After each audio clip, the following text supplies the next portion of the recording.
칼 구스타프 융은 지그문트 프로이드와 함께 정신분석학을 개척한 심리학자이자 정신과 의사입니다. 그는 인간의 정신은 대립적 요소들로 구성되어 있고 건전한 정신은 대립구조의 조화와 균형에 의해 이루어진다고 주장합니다. 세계 최고의 석학으로 명망이 높던 환갑의 노학자 칼 융은 1936년 강연을 위해 뉴욕을 방문합니다. 그곳에서 그는 자신과 동갑내기인 한 여인을 만나게 되는데 그녀는 융의 이론과 사상을 철저히 추종하는 아마추어 심리학도인 캐서린 쿡 브릭스였습니다. 캐서린은 당시 많은 여성들이 그랬듯 결혼을 하고 아이를 낳으면서 전업주부의 삶을 살고 있었는데 결혼 전에는 미시간 농업대학의 수석 졸업자이기도 했고 아이를 낳아 기르며 다른 사람들과는 확연히 다른 훈육 방법을 고민하고 실천하는 열혈 여성이었습니다. 그녀는 아이들의 육아를 하나의 목표를 지닌 연구과제처럼 끊임없이 탐구하고 기록할 뿐 아니라 지인 모임을 통한 정보의 교류도 활발하게 합니다. 그러나 그녀의 딸 이사벨이 대학에 진학하고 결혼을 하자 그녀의 연구과제는 활력을 잃게 됩니다. 이때 캐서린은 칼 융의 심리 유형 이론을 접하게 되고 자신이 육아 현실을 통해 정리해 온 것들과 놀라울 정도로 유사하다는 사실에 충격을 받습니다. 그녀는 수년간 융의 이론을 공부하고 자신이 정리해온 성격 유형을 적용하며 일반인이 쉽게 이해하고 활용할 수 있는 도구를 만들고자 노력합니다. 1943년 캐서린의 딸 이사벨 브릭스 마이어스가 성격검사 서비스 업체에 취업하자 캐서린이 오랜 시간 탐구해온 결과물들은 딸에게 전해집니다. 하지만 이사벨 또한 심리학 전공자는 아니었습니다.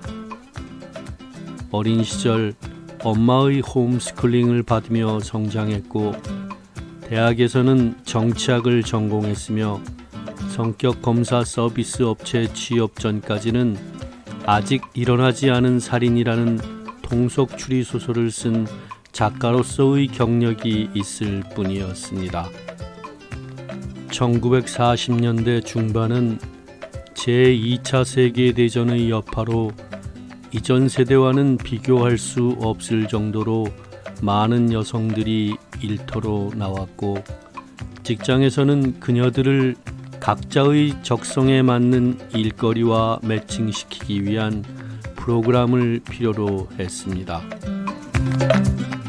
이사벨은 어머니에게 건네받은 결과물을 하나의 성격 유형 검사로 체계화합니다.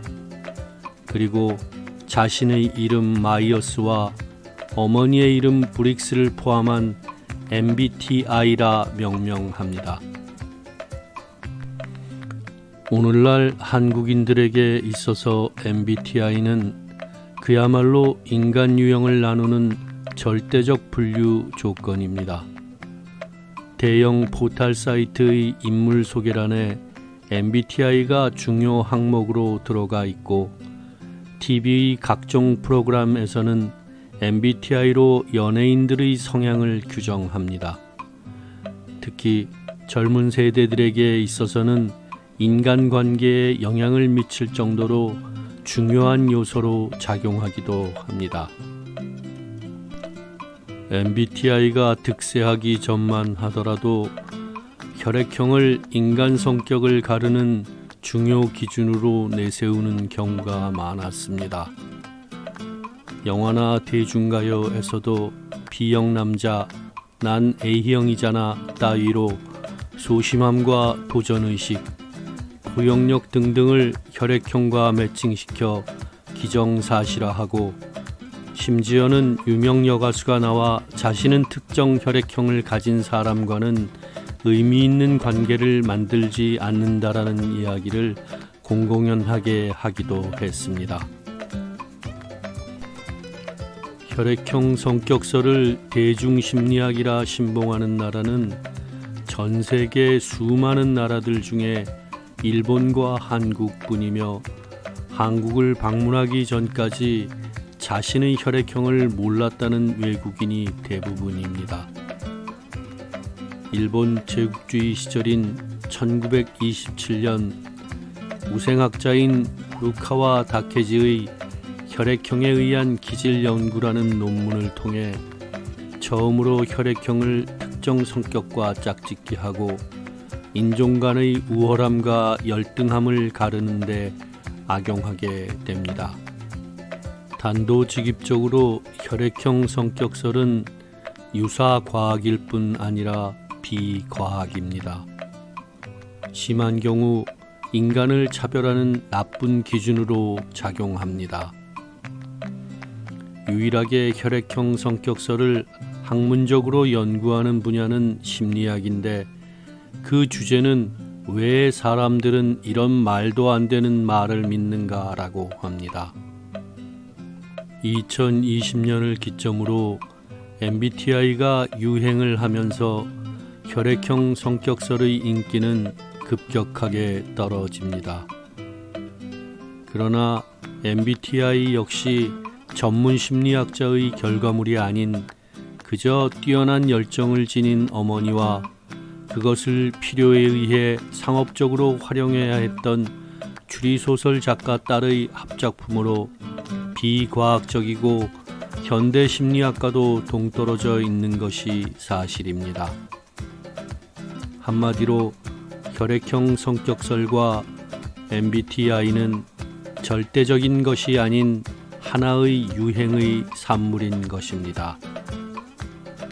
유행은 특정한 사회 내에서 일정한 사람들이 유사한 행동 양식이나 문화 양식을 일정한 시간 동안 공유하는 것을 말합니다. 유행은 일정한 기간이 지나면 진부한 모습으로 퇴화해 버리는 특성을 지니는 점에서 비교적 영속성을 갖는 문화와는 차이가 있습니다.